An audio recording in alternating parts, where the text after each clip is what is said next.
Mr. Wyatt discovered that Yeshua had anointed the west end of the mercy seat with his sinless blood.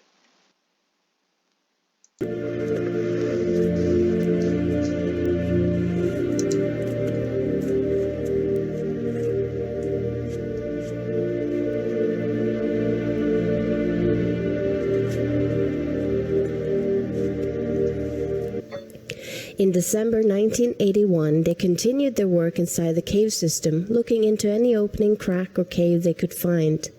However, all three of them ended up with a cold.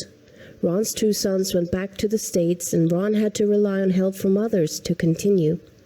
He wasn't going to give up and felt God had promised him that he would find the Ark on this specific trip. But now he had used all of his money, he was sick, and the work was very hard and exhausting. One of the locals that were helping him went through some of the smaller openings as he was thinner and could get into places Ron couldn't. While looking around, Ron found a chimney-like passage, and from there, a small tunnel where Ron had to exhale in order to squeeze himself through.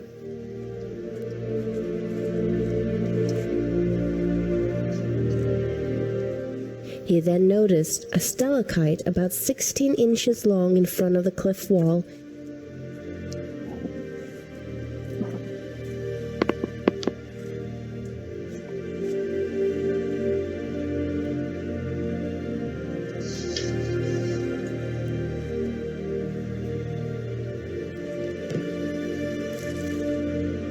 Behind it was a hole, and Ron tried to look through it without any luck. So he enlarged it a little and could see a cave inside, but it didn't look too promising and appeared to be a cave full of rocks. But he was determined to look everywhere. He enlarged the hole enough for his helper to crawl in, but he came quickly out again with a terrified look on his face, crying, "What is in there?" As I understand, his helper was an Arab Muslim who encountered divine terror and ran out of the cave complex, never to return. "What is in there? I'm not going back in there." And then he tried to get out of the cave system as fast as he could. Now Ron realized that there might be something there and enlarged the hole enough for him to squeeze himself in. It was now January the 6th, 1982. He then saw something reflecting back, something shiny and golden. At first he thought it could be the Ark of the Covenant, but when removing the animal's skin, he saw a gold-veneered table with a raised molding around the side, which consisted of an alternative pattern of a bell and a pomegranate. Ron felt sure this had to be from the first temple or the missing tabernacle furniture, and could be the original table of showbread. He then started to investigate the chamber more closely and looked around. He used his light and noticed a crack in the ceiling. Climbing closely to the rocks to the rear of the chamber, he saw a stone case right underneath the crack. It had a flat stone top which was cracked in two, and a smaller section moved to the side, creating an opening into the stone case. But the top was too close to the ceiling for him to be able to look inside it. He noticed a black substance in the crack above it, and some more of the black substance on the edge of the lid, leading into the box. The crack in the ceiling was directly above the cracked part of the lid, where it was open, and some of the black substance had to have fallen into the case. It was at this time, as Ron recalls, as the instant realization of what had happened here dawned on him, that he passed out.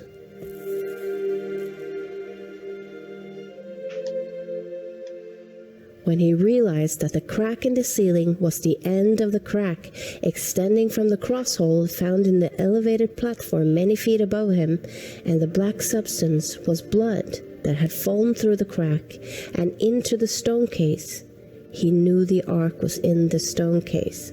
But the most overwhelming realization was that Christ's blood had actually fallen on the mercy seat on the Ark of the Covenant.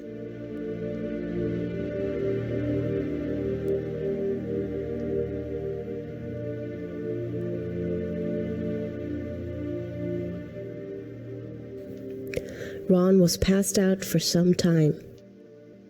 He later came back to the cave and managed to confirm that it really was the Ark of the Covenant. He informed the Israeli government of the discovery, but was told to keep it quiet.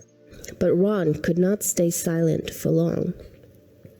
Ron visited the chamber several times and reported that several items were in there in addition to the Ark of the Covenant in the stone case.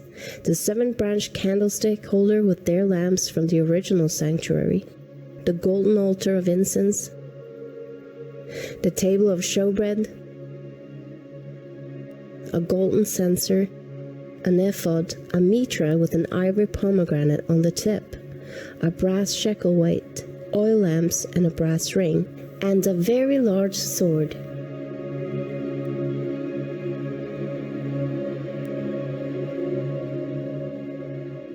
In the back of the ark was a small open cubicle which still contains the book of the law, presumably the one Moses himself wrote.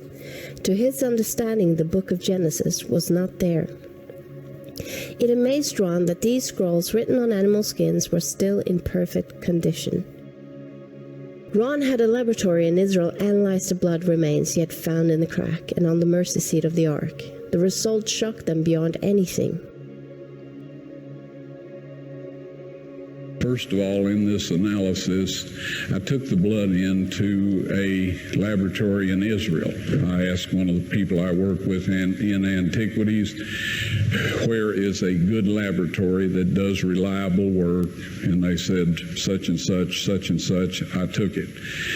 I just said, please examine this blood and tell me what you can tell me about it. All right? They said, well, look, we're going to reconstitute it. We're going to put it in normal saline and keep it at body temperature for 72 hours with gentle swirling. All right, that's their business. That's great. I said, now I want to be there when you check it out. They said, fine. So I was back. They checked it out. I said, now, they said it's human blood. We can tell that. They did whatever tests they need to do. And then I said, take some of the white blood cells and put them in a growth medium and keep them at body temperature for 48 hours. And they said, well, that'll do no good because it's dead blood. I said, would you please do that for me? And they said, okay, we'll do it. So anyway, I said, I want to be there when you take it out and examine it. So I was back there. They took it out, examined it under a microscope, and the one technician called the other one over there, and then they called the boss over there, and they were talking Hebrew a mile a minute there for a little bit, and they looked at me and they said, Mr. Wyatt, this human blood only has 24 chromosomes in it. Everybody else has 46. You see, 23 from your mother, 23 from your father, 22 autosomes from your mother, 22 autosomes from your father. You get an X from your mother, you may get an X or a Y from your father, all right? This blood had 23 chromosomes from the mother's side, one Y chromosome only. You see, the child could not have developed if they hadn't had the autosomes from the mother. So all of his physical characteristics were determined by his mother's side of the family, her autosomes. His maleness was determined by this one Y that came from the source, not a human male. Then they said, this blood is alive. And then they said, whose blood is this?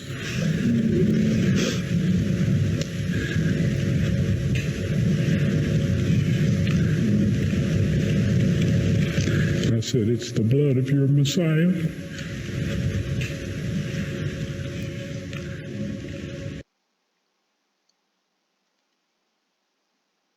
All male Levites are ordained as priests once they become 30 years old.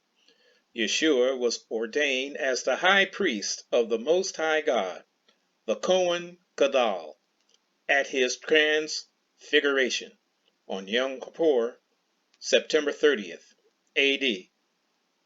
Observe how the Ark of the Covenant was anointed by Yeshua's blood.